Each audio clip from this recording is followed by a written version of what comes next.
Good afternoon, everyone. On behalf of the Spurlock Museum, welcome to this afternoon's talk. As a land-grant institution, the University of Illinois at Urbana-Champaign has a responsibility to acknowledge the historical context in which it exists.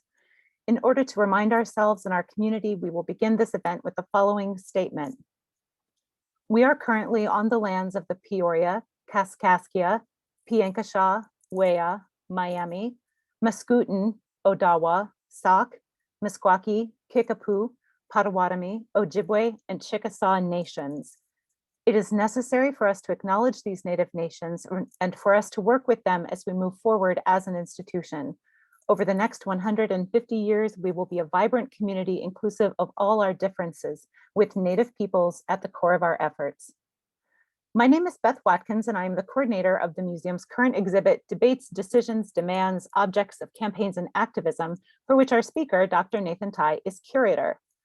The exhibit explores political participation using a combination of US presidential campaign memorabilia, women's suffrage materials, and a variety of international and historical objects and photographs. The museum has reopened to the public, so if you're in the Champaign-Urbana area, we invite you to come see Nathan's work in the gallery. Dr. Tai completed his PhD at Illinois in 2019 and is now an assistant professor of history at the University of Nebraska Kearney. He specializes in the histories of Nebraska, the American West and Midwest, labor, gender, and sexuality, as well as digital and public history. His research documents the fascinating but misunderstood lives of hobos, tramps, and other transient workers who traveled across the West and Midwest by hopping trains from the 1870s through the 1930s. Today is the first of 3 talks that Dr. Tai is giving in conjunction with this exhibit. We chose just 3 William Jennings Bryan objects for the display itself, so it's a particular pleasure to welcome him here today to tell us more about this significant politician with meaningful roots in our state. We invite you to use the Zoom Q&A function for any questions or comments during the talk, and we'll be sure to have time for them at the end. I now turn things over to Dr. Tai for the early years of a Prairie populist, William Jennings Bryan in Illinois, 1860 to 1887.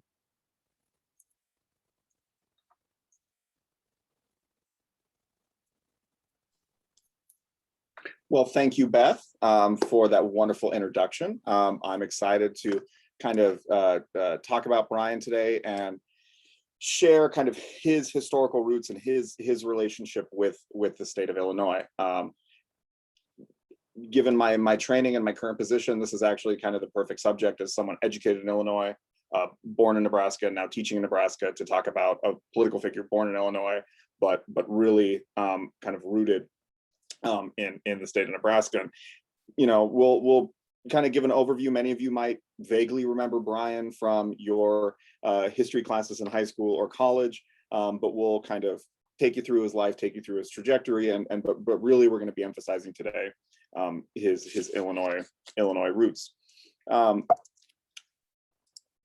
so I want to begin with this poem because it actually kind of speaks to the power of Bryan for his time period. You know, it's really difficult to understand why this man was so important.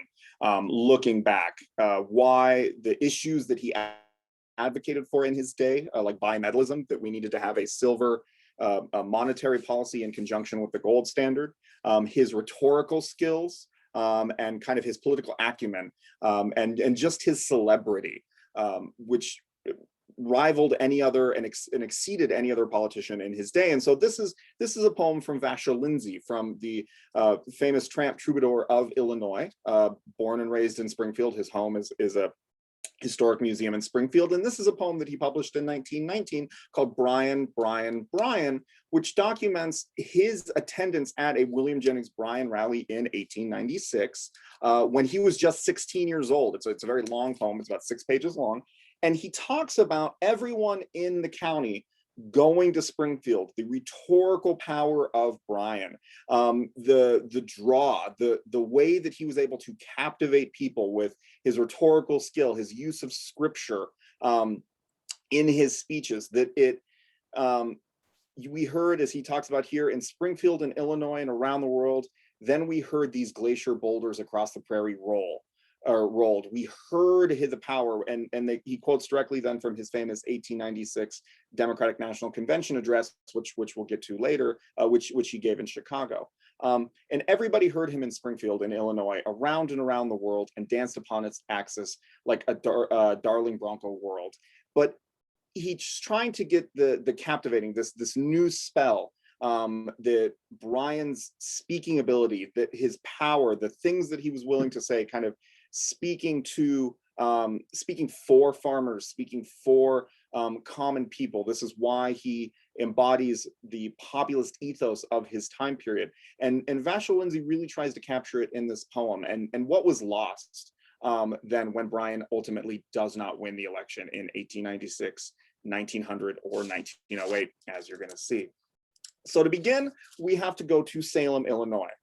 This is where Bryan is born and spends his early life. And this is his birth site, which is not far from the town square in Salem, Illinois. It is now a local museum you can visit. You can drive down to Salem, for those of you in the Champaign-Urbana area, and visit this museum. This was the family home that was built shortly after the marriage of his parents, Silas and Mariah, and he lived about 6 years of his childhood in this home before they moved to a larger home on the outskirts of the city. But this is really where this story begins. And it begins with his parents. His legacy in Illinois extends much farther. Bryan is born in 1860, but his parents have a longer relationship with this area. This is his father, Silas Bryan, who was born in 1822. Silas is from Virginia. But he comes to Illinois and moves out west when he's relatively young, when he's about 18. And over the next 11 years, he works his way slowly through college, ultimately graduating from McKendree College in Lebanon, which is the oldest college in the state. And then he teaches school for a number of years. And as many educated men of his day, he then reads the law. And he takes the bar in 1851 and opens a law practice in the seat of Marion County in Salem. And once he's there in Salem, he's established this law practice. He also gets heavily involved in local Democratic politics. He's a very vocal and committed Jacksonian Democrat. He condones the system of slavery. He is an advocate for small government, for a lack of government intervention.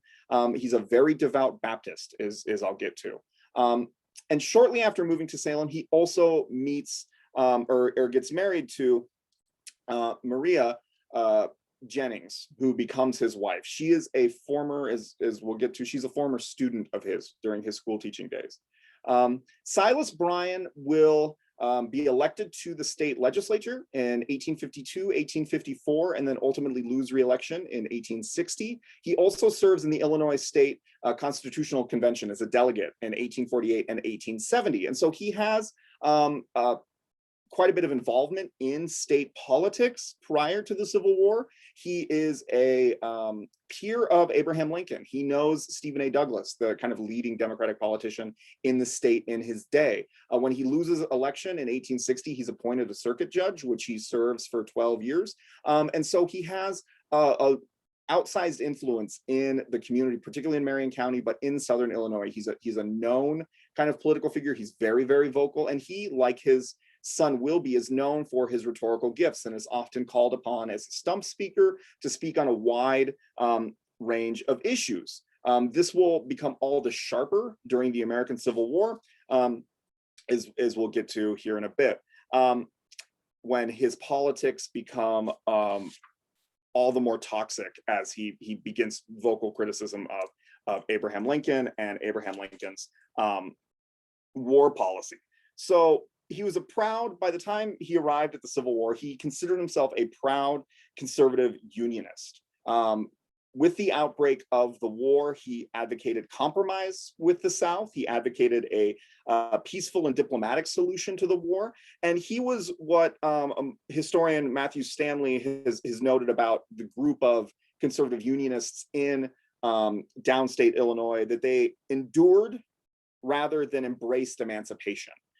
He is very vocal in his, he condones enslavement, He criticizes the Emancipation Proclamation as an act of government overreach, and is then often derided in the Springfield press, particularly the Springfield Republican press, as a notorious copperhead, that he is a supporter of the Confederacy. He is a Northern supporter of the Confederacy. And he gives an address in October of 1862 in Salem on the Emancipation Proclamation and on the politics of Abraham Lincoln's war policies, where he specifically lays out his claims that the United States Constitution does not grant the authority to the federal government to police enslavement.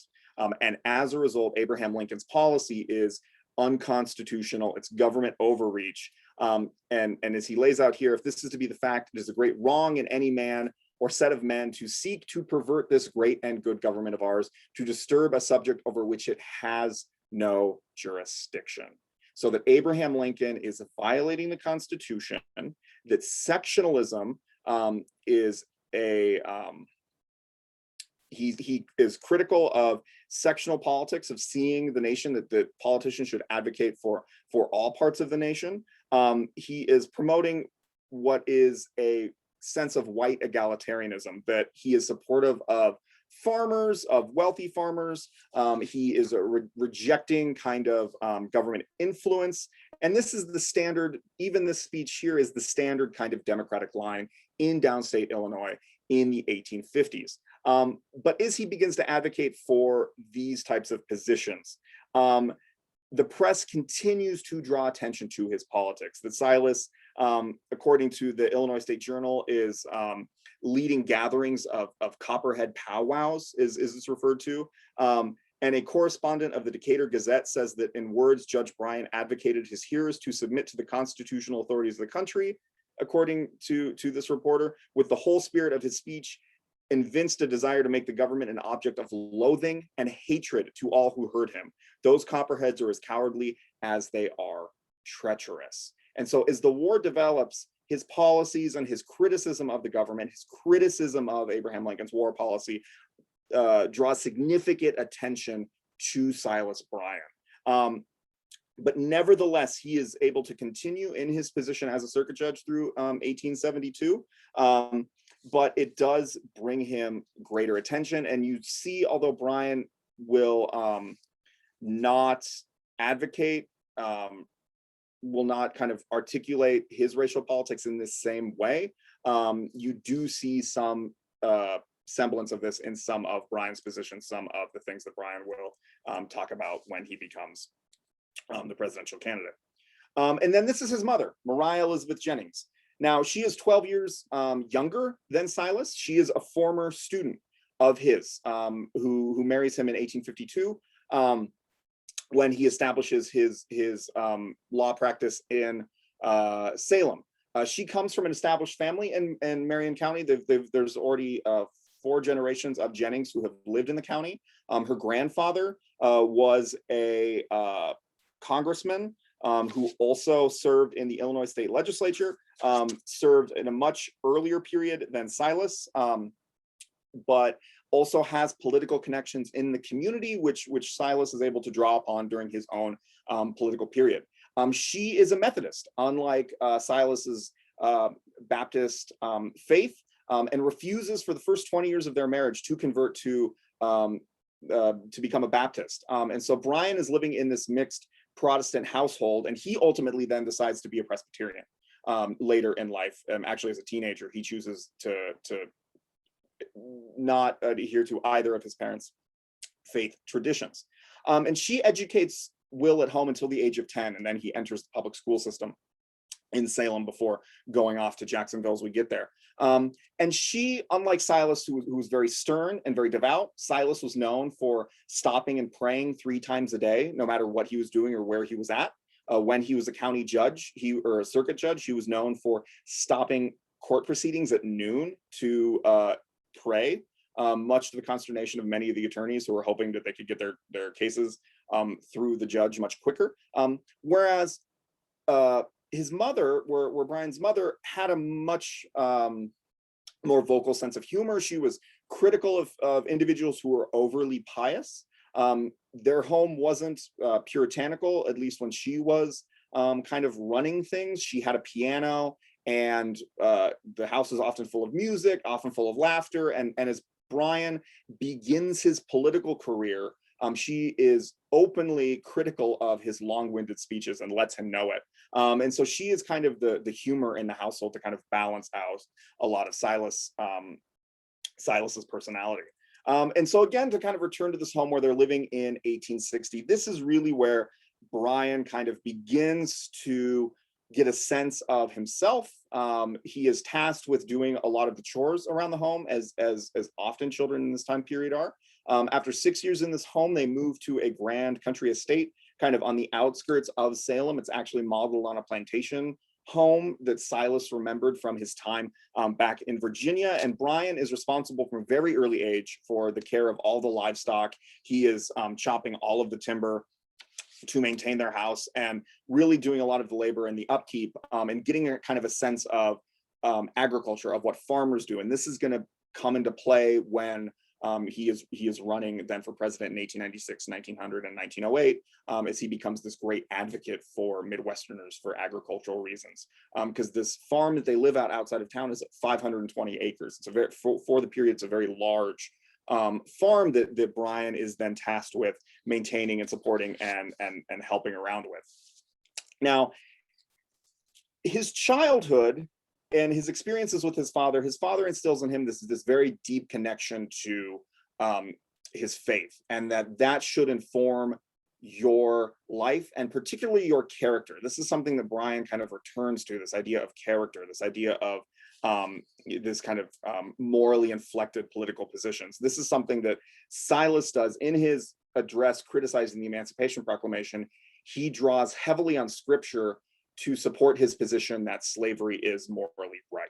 And this is something that obviously Bryan is not advocating those same positions, but repeatedly during his political career, he is going to draw upon scripture and allusions and biblical references in his speeches, most famously in the Cross of Gold speech, to pepper his speeches. This is part of his rhetorical power, as he's able to draw on these common themes and these stories that audiences in the time know and bring this moral power to it. And this is something that he's getting from his father. From his mother, he's also getting a lot of the moderation that in some ways, as we're going to see examples of this, he really kind of brings to his public work and his politics. But he talks about in his post-Jewish memoir, which was after he passes away following the Scopes evolution trial, his wife, Mary Bryan, completes the text of his memoir.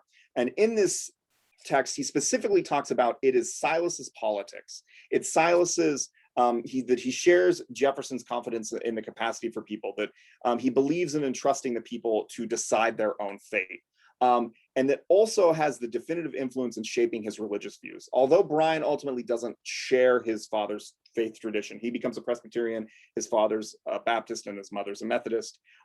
He's indebted to him for the biblical readings. The Bible is read heavily in their home. It's the source for most of his schooling, in addition to some geography and arithmetic readers of the time period, but mostly biblical stories. They're reading scripture as a family. And that he says I have seen no reason to depart from the line that he marked out.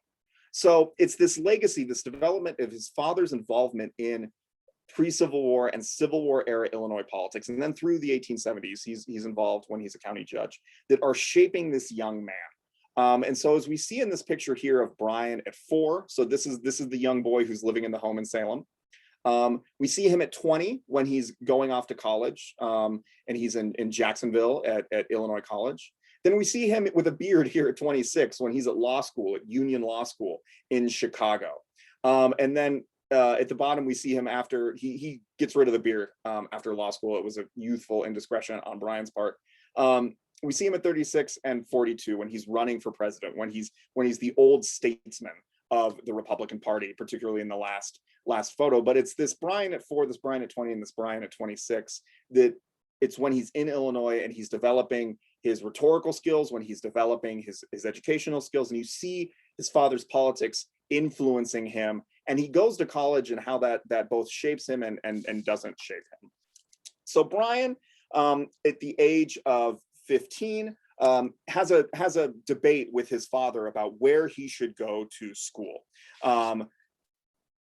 His father has some very particular ideas about where he should go, but ultimately they decide that Illinois College in Jacksonville is the best place for him, partially because Bryan's second cousin is the Hiram K. Jones, is a member of the college faculty, and will let Bryan stay with him for the duration of his time in Jacksonville.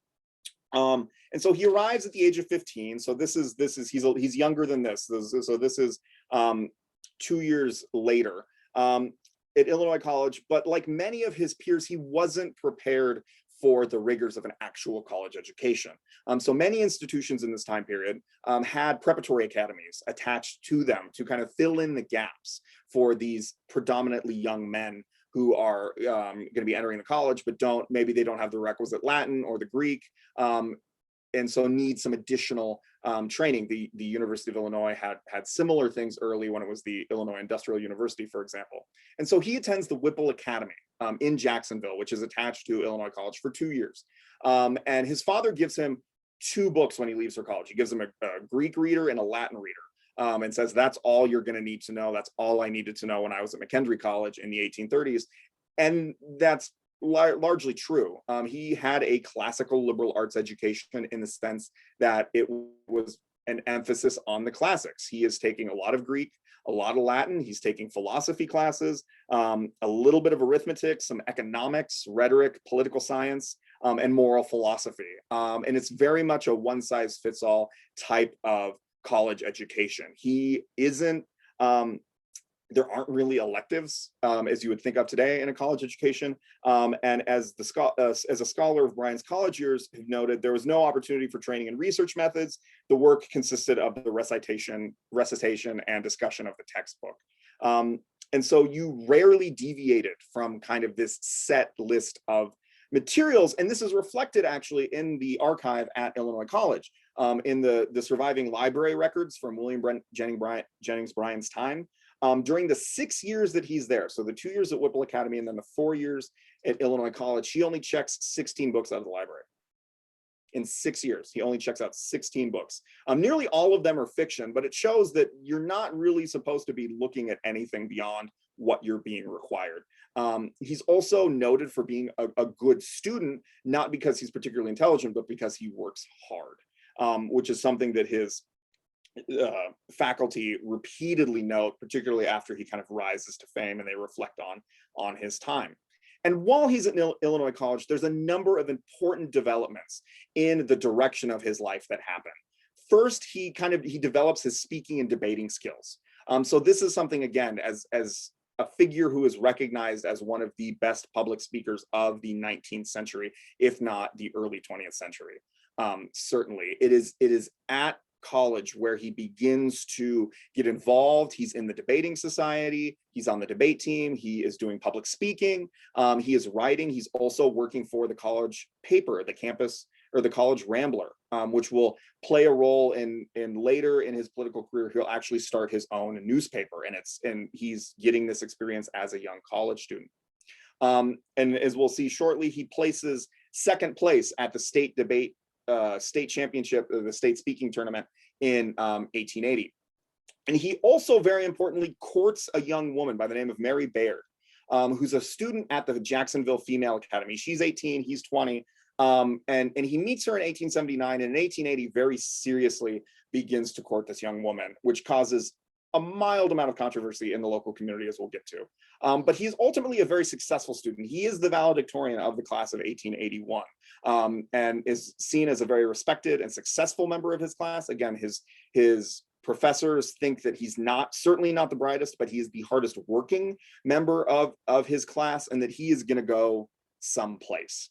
So I want to show you this photo of the 1880 state intercollegiate speech championship, which happened in Galesburg, Illinois that year. And it's an interesting episode kind of in Bryan's career. And so you see Bryan is the tall gentleman in the back. He's the tallest gentleman. He has his second place ribbon on his lapel.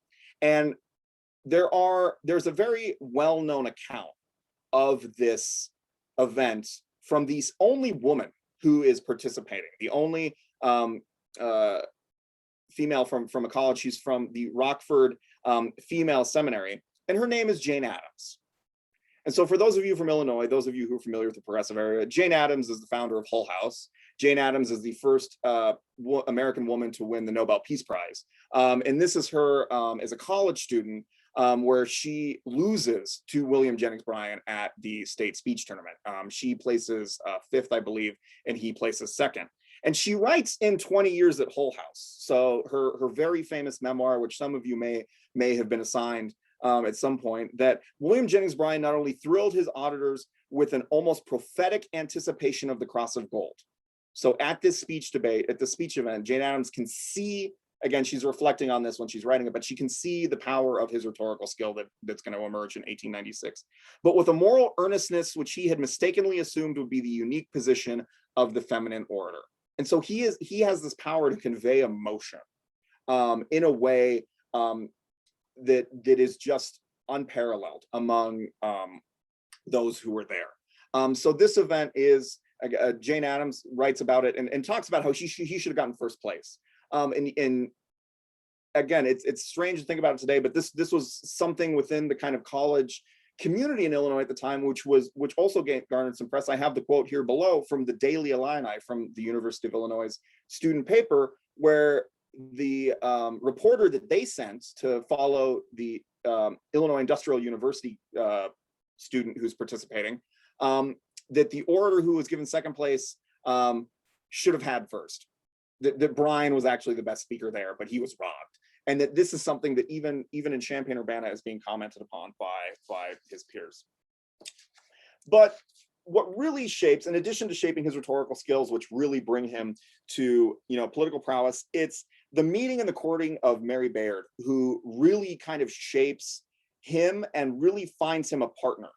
Mary Baird, who is his advisor when he makes his multiple runs to the presidency. She's an advocate for women's suffrage. She's an advocate for temperance, and becomes a very vocal figure even within his kind of political realm, and helps him, advises him.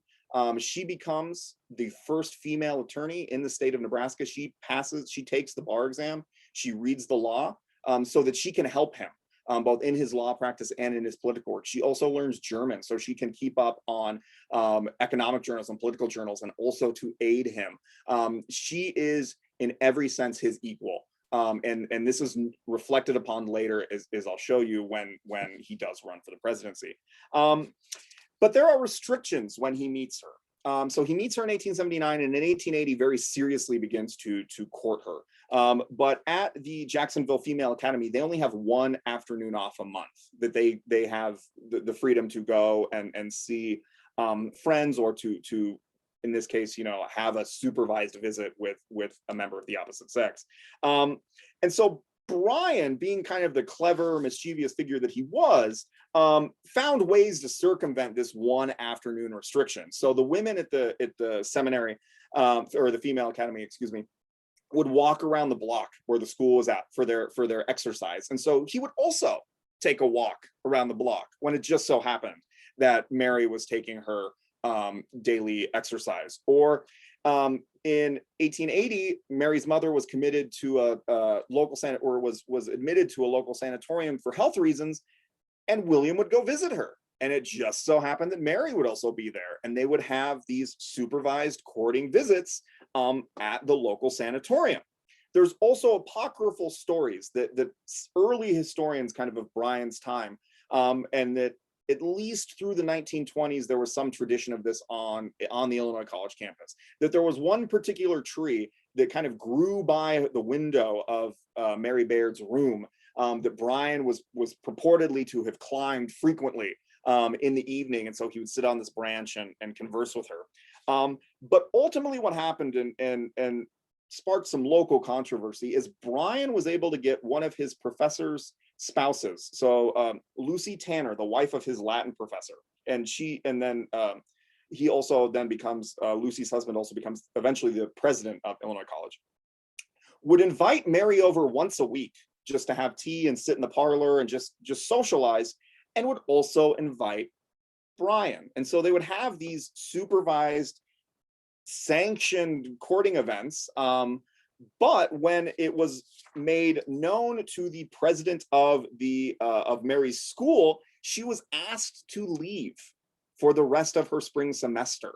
That she was bringing ill repute upon, the institution, that this the ways that she was kind of getting around that they're dating was causing a lot of tongues to wag in the Jacksonville community. And so the president of the Mary's school then escorted her to the train out of town, so that she could go home and have to explain to her parents what's going on. And so the president escorts her to the train.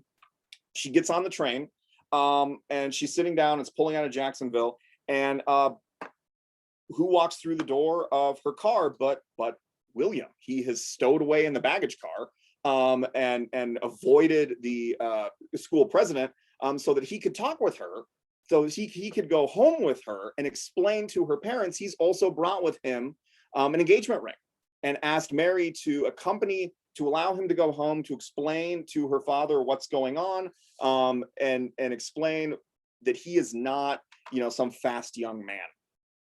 Mary says no. She's like, no, I can explain it myself. It's a mistake. It's an overblown issue. I'm independent enough. I don't need you. So she actually gets him off the train at the next stop, goes home, explains to her father what happened. He thinks it's overblown, and doesn't consider Bryan, in his own words, a fast young man. And the pair then were allowed, when she returned for the fall semester, to exchange letters once a week. That they're kind of going around the social norms for the period. They weren't going to stop them, so they had to have some way that they could have this communication, regardless of what was going on. But then Bryan graduated in 1881. He decides then that he is going to go to law school. He enrolls in the Union College of Law in Chicago, which is now considered part of the historical of the law school of Northwestern. He doesn't get out all that much when he's in Chicago in the 1880s. Those who know their Illinois history, there's a lot going on in Chicago in the 1880s. This is when the Haymarket Affair happens. But Bryan, he works for a local attorney and clerks for him, and just kind of gets a better understanding of the law, but otherwise doesn't really talk all that much about his 2 years of law school in Chicago. But he continues to write to Mary. They don't get engaged. They continue to, they do eventually get engaged, but they choose not to get married until he's self-sufficient. So he then returns to Jacksonville after he has spent 2 years in Chicago. And in Jacksonville, he opens up a very small practice. And one of the things that he does so he's opened this practice, he has gone to Jacksonville. And one of the very first things he does as a new attorney who's passed the law, and also a registered notary of the state of Illinois, is he sends a notarized statement to Mary saying, quote, "I loved and do love her better than I do anyone else in the world. And further, I will always love her." He notarizes it, sends it to her. And so he has under oath signed this legal document. It's exactly the kind of thing you would expect, a very romantic gesture from a new attorney. And when he returns to Jacksonville, fresh out of school, he wants to build up enough capital that he can support Mary. He's got some family debts after his father passes away. He doesn't want to have anything hanging over his head. So they actually delay getting married for a little bit. His first client, and he writes about this in his memoir, his first client is a local saloon owner. Now, Bryan is an advocate of temperance. Bryan doesn't drink alcohol. His family had been against the drinking of alcohol, against smoking, and against gambling. They had a very temperate household. And so how could someone of such devout faith and such an out advocate of prohibition be supporting a local saloon owner who needed someone? He specifically went to Bryan. He needed somebody to collect his debts. And Bryan, this is where Bryan's, again, the kind of attitude that he brings to courting, the bending of the rules, the kind of way that he is able to shift his ideology, his politics around different things. As he writes, "I told him that I did not drink myself nor advise drinking, but that those who bought liquor ought to pay for it." So he will gladly collect bills for the saloon owner, but as long as it's kind of beyond the issue of drinking itself. And so he slowly builds this practice and is ultimately able to become self-sufficient, pay off his family debts. And then on October 1st, 1884, so 4 years after they had this kind of rushed proposal on the train, they are engaged and married in Jacksonville. And the ceremony then in Jacksonville was performed by Dr. Edward Allen Tanner, his former Latin professor, and then the president of Illinois College, and also the husband of the woman who was who opened up their parlor for the couple's secret meetings. So you can see how they have gone from kind of social pariah, kind of town scandal to a sanctioned kind of response. And they immediately then begin to, the next year their first child is born. A young girl by the name of Ruth was born in Jacksonville, and she would also go on to have her own influential political career. Ruth Bryan Owen will become the first female congresswoman from the state of Florida in 1929, and she would also then be appointed ambassador to Denmark by Franklin Delano Roosevelt in 1933, becoming the first female ambassador in US history. And so the kind of Bryan political legacy continued through their daughter. And she is able to have a long and successful political career well after her father has passed away. But Jacksonville is too small for Bryan. They're beginning to build this family. He's able to get some railroad work. He's able to kind of, rely on his college connections to kind of build this small firm, but it's not enough for him. And so as he's traveling out west, he stops in Lincoln, Nebraska in the 1880s and meets another former law classmate or former undergraduate classmate of his, and decides that we're going to move to Lincoln, that the West is where the possibility is at, that there is something there, that there's more employment opportunities, there's fewer attorneys, and that we can really make something different for ourselves outside of Illinois. And so this is where the beginning of Bryan's Illinois story ends. He moves to Lincoln with the family.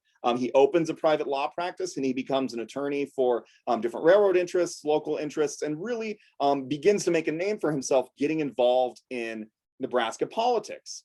Mary Bryan shortly thereafter also takes the bar exam, becoming the first female attorney in Nebraska history. She never practices, but she does aid Bryan in his legal practice. And he gets involved in Democratic politics in what is a heavily Republican state.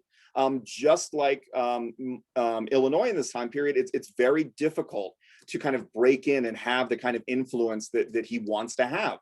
But he successfully, due to his rhetorical skill, he is actually able to flip the first district of Nebraska, which encompasses the city of Lincoln, the capital city where he lives, and kind of the surrounding area. And so he's elected to Congress in 1890 and serves 2 terms in the House of Representatives from 1891 to 1895. He's the first Democrat elected to Congress from Nebraska. And he's the only Democrat elected to Congress from Nebraska in that election. And these are the only electoral offices that he will ultimately hold his entire life.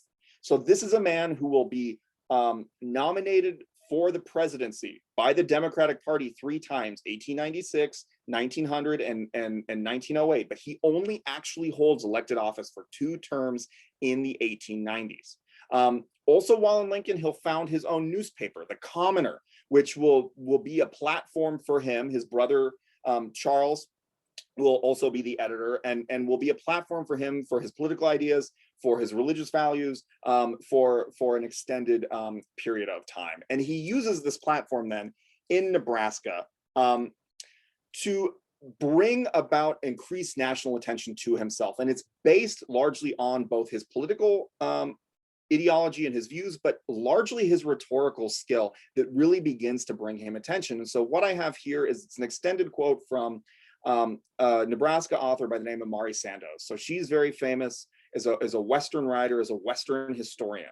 And in her most famous work, her 1935 biography of her own father, Jules Sandoz, who's a Swiss immigrant homesteader in the Sandhills of Nebraska. This is the kind of northern part of the state, which is covering the Ogallala Aquifer, the largest underground sea in the world. And it's a very it's difficult to make a life up there. It's heavy ranch country and things. And Bryan visits as a stump speaker in the 1890s, and Jules is actually able to see them. And this is how Maury kind of captures that rhetorical skill, that he opens his generous mouth and the noisy audience before him quieted. The words flowed over them in a flood, swift and clear as the Niobrara, which is the river that runs in the area. He established the issues, swung into the tariff, ended on free silver. This is the issue of having a silver and gold standard for the price of the dollar. Then in a frenzy of applause, the audience arose, climbed to the benches, swept forward upon the prophet come to them. So in religious, almost religious language, she is also describing Bryan's rhetorical skill. And this brings him significant attention. So that then he does ride this. And so this is a letter. He serves on the House Ways and Means Committee. This is a letter from my collection during his time in the House. Again, just these 2 terms. And he's able then to use this as a launching pad. Again, he's a 2-term congressman from Nebraska, and he's able to push that to the presidency in 1896. And so this is where Bryan really enters the national stage. And this again returns to Illinois, because everything kind of comes back to Illinois with Bryan one way or the other. In the 1896 election, you see him here. This is his opponent, William McKinley. He's a former governor of Ohio. He's a Civil War veteran. He's the last Civil War veteran who ultimately is elected president, and is representing the Republican Party. And he embodies an older form of politics and an older form of campaigning, that the presidential office is something that is you do not actively seek, that to be seen actively seeking the office is below the presidency, that it is something that is bestowed upon you by the people. And so what William McKinley does is he runs what's called a front porch campaign, as you can see in this picture. He runs for president from his front porch. He doesn't leave his house. People come to him. Others speak on his behalf and talk about his sound money policy, that we're going to keep a gold standard. That we are going to kind of maintain the course as other Republican administrations had in the late 19th century. And Bryan, on the other hand, when he achieves the nomination in 1896, says that this front porch campaign thing, this is not the way to do it. Because Bryan wants to speak for the common people, or whom he deems the common people in his mind. And this image here, which opened the speech, is a portrait that is taken in the 1896 campaign of he, his wife, and their extended family in in Salem, excuse me. So this is the Jennings family, the Baird family, the Bryan family. It's everybody all together. And he's trying to demonstrate that unlike McKinley, who you see this kind of diverse group, you have the members of the working class, you have wealthy gentlemen in a tuxedo, businessmen. There's also a naval soldier in the back. Bryan is trying to say that, look, I'm having all the common people part of my coalition. That it's regular people, that it's not the wealthy, it's not a mansion. This is a small home in a small town in rural Illinois. And that these are the people that I'm speaking for. I'm speaking for the masses. I'm speaking for the common people. I am the voice, the populist voice of the nation. And so what he does then, instead of sitting on his front porch in Lincoln, Nebraska, and you can still go to his home, it is now a museum in Lincoln, Nebraska, he did a whistle stop tour. He ruptures the way that politicians are doing presidential politics by actually meeting with the people one-on-one. He rides across the country because of his rhetorical skills. You can't share that with a mass amount of people in this time period. There's no television, there's no radio, so he has to bring his voice to the people. And so what he does is he does whistle stop campaigning. He stops in communities all across the country and sharing his voice, sharing his values, and using his speaking ability to convey his message, which is seen to many as undignified. As you see here, this is an illustration from Puck, which is a Republican-leaning illustrated magazine from the 19th century, and you can see the different perspective that the magazine is portraying. That those who are listening and to Bryan are in the term for the time period, they're hayseeds, that these are rural farmers. They don't know any better. Bryan is giving them a load of malarkey. And you have the press on the other side, listening to everything that he's saying for the Morning Bazoo, the Daily Wind Gauge, the Daily Illustrated Hodgepodge, that they're uncritically sharing kind of Bryan blowing himself around the country, as you see in this illustration. But this is kind of what he does to American politics, because in the next series of elections, when he runs again in 1890 against William McKinley, William McKinley has to respond to Bryan. And so they put a young gentleman by the name of Theodore Roosevelt on the ticket, who does whistle-stop tours and is able to convey this same kind of energy.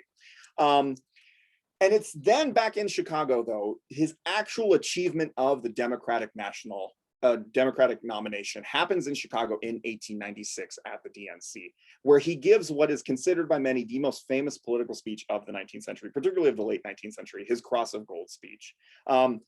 He gives this address, and it's focusing on the issue of bimetallism, that the Democratic platform says we need to have the accumulation of silver by the federal government to lower the price of the dollar. We need to have more paper currency in circulation. Farmers will be able to use it to pay off their debts and other things. We can't just tie the price of the dollar to gold. That limits the monetary supply. It only benefits the wealthy. But silver, which is produced in many Western states, and if the federal government is buying a lot of it, is going to improve those economies. And so he gives this address, and he very famously, I've put the full text of kind of his closing lines. That we shall fight them to the utmost, having behind us the producing masses of the nation and the world, having behind us the commercial interests and laboring interests and all the toiling masses. We shall answer their demands for a gold standard by saying to them, you shall not press it down upon the brow of labor, this crown of thorns. You shall not crucify mankind upon a cross of gold. Again, so this religious scriptural language, and this is how he closes the speech, and the place goes wild. This speech becomes so well known. He records it later in life on records, and you could buy a record for your phonograph. You could buy a phonograph record of Bryan in 1908, so his speaking ability isn't as powerful. But you could buy a recording of the speech, of Bryan reading the speech, and then you can sit in your parlor in your Victorian home and just listen to Bryan talking about bimetallism and the importance of bimetallism and how we will not be crucified upon this cross of gold. That's how powerful this speech was, and how threatening it was to his opponents, as you see in this image here, where Bryan is in the attire of a European anarchist with a a crown of thorns and a gold cross, shredding the Bible. And ripping pages out of the Bible for use in his speeches while churches crumble in the background. So critics were scared about what the possibility of what Bryan brought. And when he goes on this campaign, so he gives this speech in Chicago, he achieves the nomination, and he continues these whistle-stop tours, and he travels then through Illinois. He's trying to get the vote of those in the state. And so I've pointed to materials here from two different visits that he makes in Illinois. One, he makes an extended visit to his alma mater, to Jacksonville. And so this is the College Rambler, the newspaper that he used to work for. This is the special issue all about Bryan. And in this issue, they kind of give you a history of his time at the university, their thoughts on his politics, because Illinois College, then when Bryan was a student and still in this time period, was largely a Republican university. And they acknowledged this in this issue. They're like, only one member of the staff is a Democrat, everybody else is a Republican. And we vehemently disagree with all of his policy platforms, but we're still proud, that this alumnus is now running for the presidency. And they talk about the kind of the drama about his courting of Mary. They talk about his victory in the 1880 state or second place finish in the state speech tournament. And then here on the other side, this is when Bryan visits Champaign. He frequently makes visits to Champaign, particularly later in his life when he's on the Chautauqua circuit, and is giving, as the whistle stop tour is, he's on the New Orleans Limited. He's on the train going between New Orleans and Chicago, which you can still take the Amtrak version today, and is making this visit. But they're not, is the Champaign paper is saying, it's not as exciting as he's getting elsewhere. It's very tame crowd. and so kind of to continue the influence of Illinois as he's running for president in 1896, there's a recognition that Mary Bryan is a different type of potential first lady. She's college educated. She has a law degree. That her influence on him, and this is from an interview that was done. It wasn't published under her name, but it was done by Willa Cather, the Nebraska author, and published in 1896 in the course of the election. She does a comparative analysis of William McKinley's wife and then of Mary Bryan. And Willa talks about that Mary Bryan encompasses the idea of the new woman, that these are college educated women, these are politically active women, that these are women who are interested in political issues and social reform and are wanting to vote. And then Mrs. Bryan would not reign there or anywhere else. In specifically, it's referencing high society in DC. She's not going to be hosting parties. She's not going to be running the social circuit. She would simply work. She is a student and a thinker, a woman burning with enthusiasm, the votaress, perhaps the victim of great ideals, which she believes practical. So if Mary Bryan were to be the first lady, that she's not going to be hosting social events, that she's actually going to be involved in the political decisions, that she's going to be involved in advocating for different ideas. And so that this is a different model of what the first lady could be. And it's coming from Mary, that she's, again, received a college education, that she went and read the bar. And this is coming from her experiences in Illinois and then in Nebraska. And ultimately, though, then in 1896, Bryan, who's putting together this coalition of Democrats, of members of the Populist Party, of silver advocates, of others who are seen in this critical Puck cartoon from September, who were then arrayed against the much stronger forces of the Republican Party. Well, Bryan ultimately then does lose the election in 1896, and these are the county election returns from 1896. And so you can see the Republican strongholds particularly in New England, in the Old Northwest, places like Michigan and Wisconsin, but he has strong support in the West and the South. And you can even see in Illinois where he's winning a large portion of downstate Illinois. He's winning the Marion County area, the area where his family is from. But it's not enough. And he is ultimately not successful in achieving the presidency. But and there's a rejection then of kind of Bryanism after this election, that the Democratic Party, that their use of Bryan, this is another political cartoon from Puck, that his fusion of the Populist Party and the Democratic Party, that Bryan bringing these forces together, this kind of coalition, ultimately are going to destroy the Democratic Party based on this cartoon. But Bryan reemerges and continues to be the main central figure within the Democratic Party for the remaining part of the century. In 1900, he runs for the presidency again, but his modified his platform a little to become a vocal critic of U.S. imperialism in this time period is this critical cartoon of Bryan, that he's disrespecting the soldiers who served in the Spanish-American War by being supportive of Cuban and Filipino independence. Bryan himself does serve in the Spanish-American War. He becomes a colonel in the Nebraska infantry. Doesn't actually leave the state of Florida, but does actually participate in that endeavor. It's a rematch in 1900 between William McKinley and William Jennings Bryan. He loses again. And he runs for president again then in 1908. He loses again. But this letter here also from my collection shows what Mary Bryan does. That again, that she works as his secretary. Here you see him, see her answering his correspondence in the middle of the election. This is October of 1908, so the election is just a month away, actually just a matter of weeks away. She is his political aide. She is his advisor. She's directing a lot of this policy and is this critical figure in his life.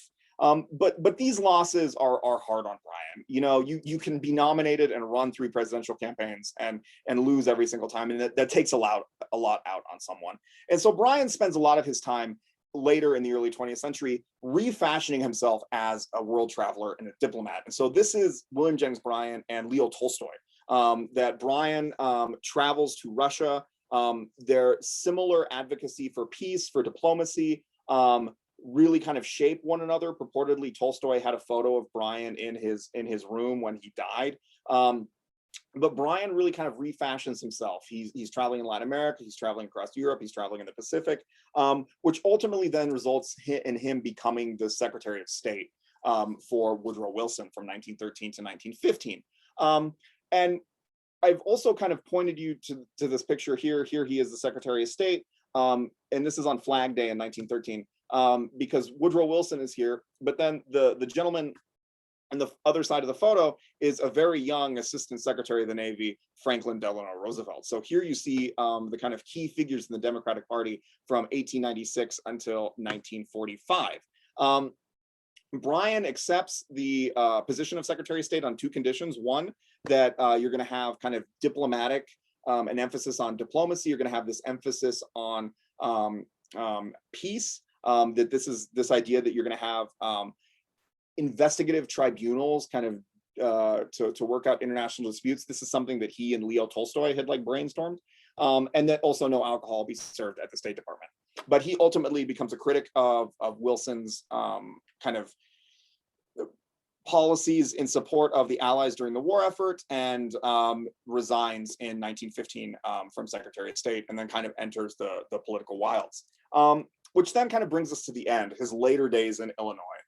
Bryan then kind of later in his career, and this is even during the later presidential elections, spends a lot of his time on the Chautauqua circuit. So these were these events that were held in the 19th century, late 19th century, early 20th century, where influential speakers, artists, preachers, people from all different kinds of disciplines would have these camp meetings. You would have these large kind of fairs, and you would get to hear from these individuals. So Bryan would come to your hometown. There'd also be an artist. There would also be, a violinist. There would also be other types of influential figures. And so Bryan is frequently in Illinois later in life, speaking on the Chautauqua circuit. And that's what this signed book here is, with Bryan's signature. This is also from my collection. This is something I got at an Urbana Free Library book sale when I was a graduate student.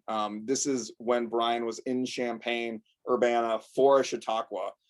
And this is a gift to Mr. and Mrs. B. Busey of the Busey family of Busey Bank in Champaign, Urbana. And it's a collected volume of his speeches that he signed for them. So he's frequently in the Illinois area.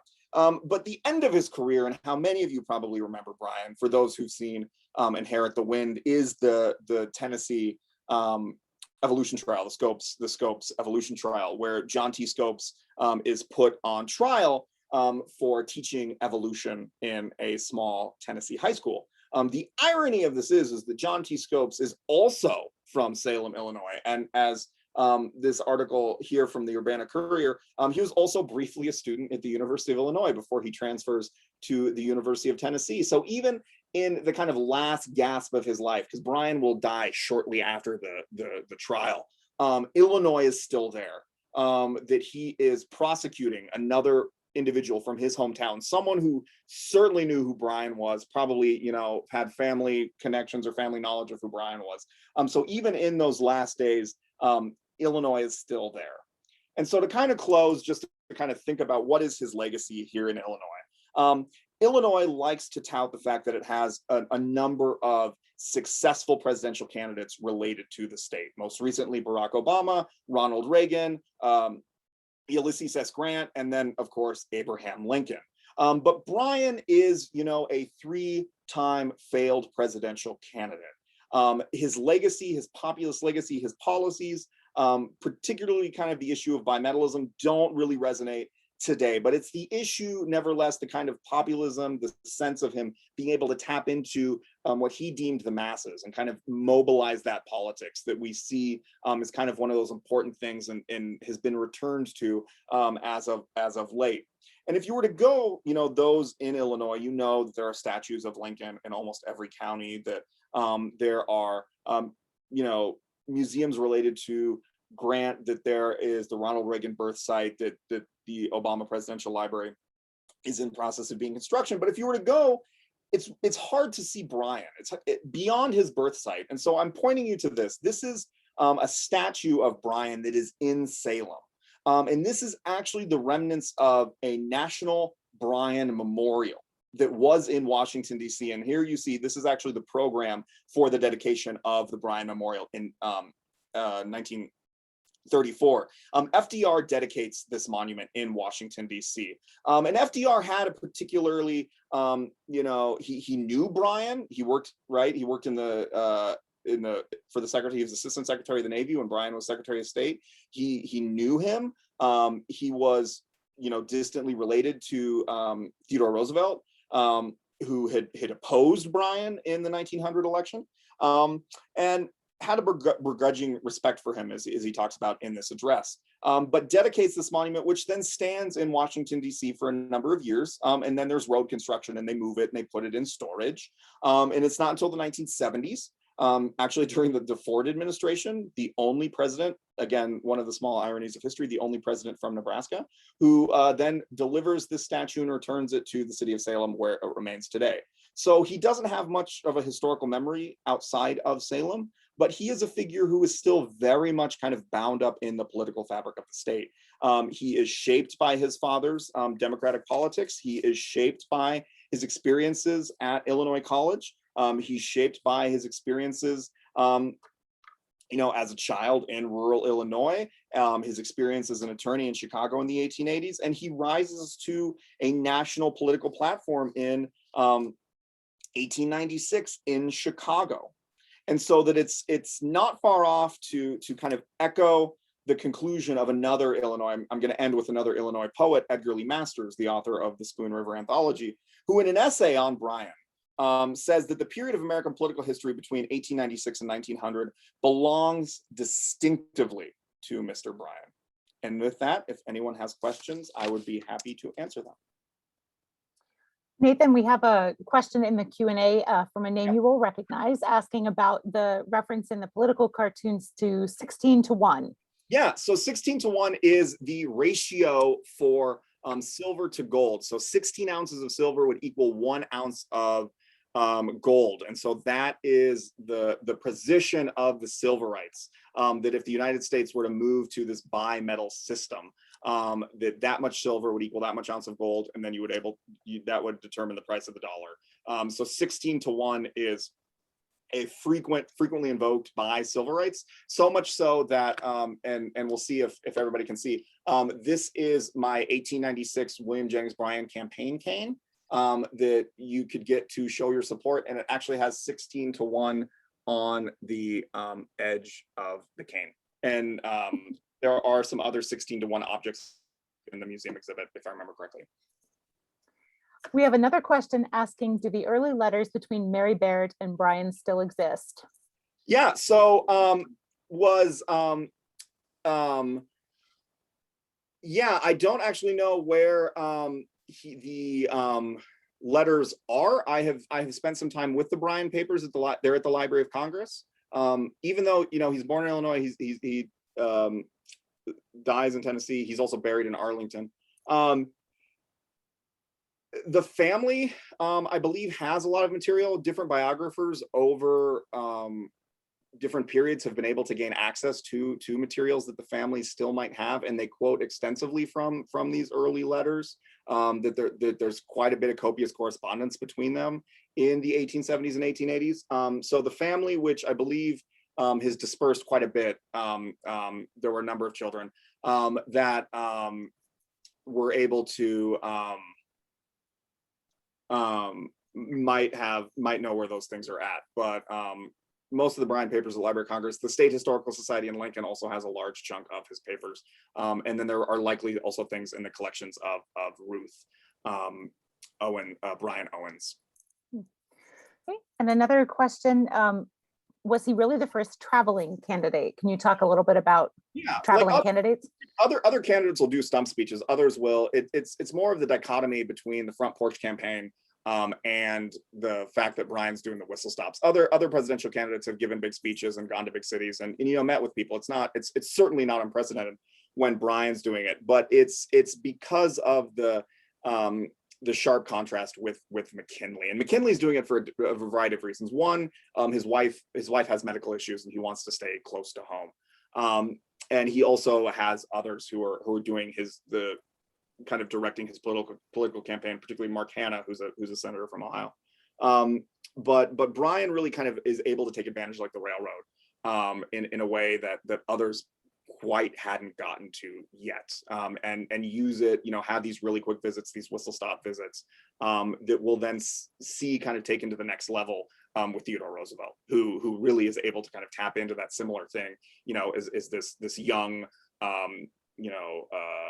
very active, and a candidate who's able to kind of connect with the people. And so he'll do, particularly in 1900, when he's the vice presidential candidate, Theodore Roosevelt's going to be doing whistle stop tours across the country, and really kind of changing the direction of political campaigning. Another question from our friend Adam Dosky at the Rare Book and Manuscript Library on campus, and he says, it was nice to see some of the items you've collected relating to Bryan. How did you get started collecting this material? I got started collecting Bryan stuff actually as by going to the free book, or the Friends of the Library book sale at the Urbana Public Library, because that's where I got the signed 2-volume set of Bryan's speeches that belong to the Busey family, for all of $25, which on a grad student budget, right? Like that's a lot of ramen and coffee. And so that, and then being now that I am specifically a professor of Nebraska history, it's something that I've kind of just been keeping my eye on, because it's useful for our students. And so all of the Bryanelia that is currently surrounding me, which is a lot more than I shared, is used in the classroom with my students. And so it's dealers, it's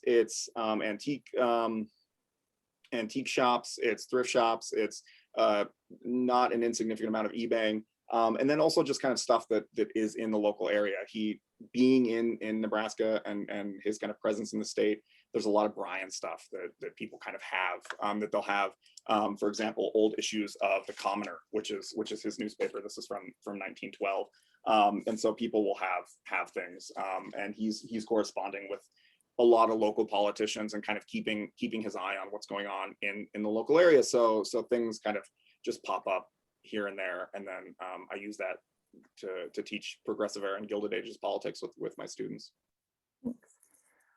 That was the last of our questions. So unless there are any more, I'd love to tell people that in 3 weeks, Nathan will be doing another talk about tying to this exhibit on US presidential visits to the U of I campus. So another really nice local history look that ties Champaign-Urbana and the U of I to a lot of larger issues that are happening. That will be Thursday, April 8th at 4 o'clock. And if you are in the area, please come in and see the exhibit. The 3 Bryan objects in the exhibit are, and help me Nathan if I miss one, there is the tray that you wrote about on our blog. You can see that on the Spurlock Museum blog.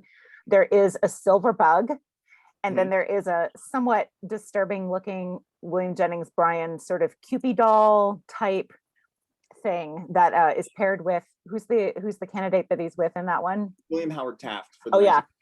If you want to see Taft and Bryan as little babies, we've got you covered.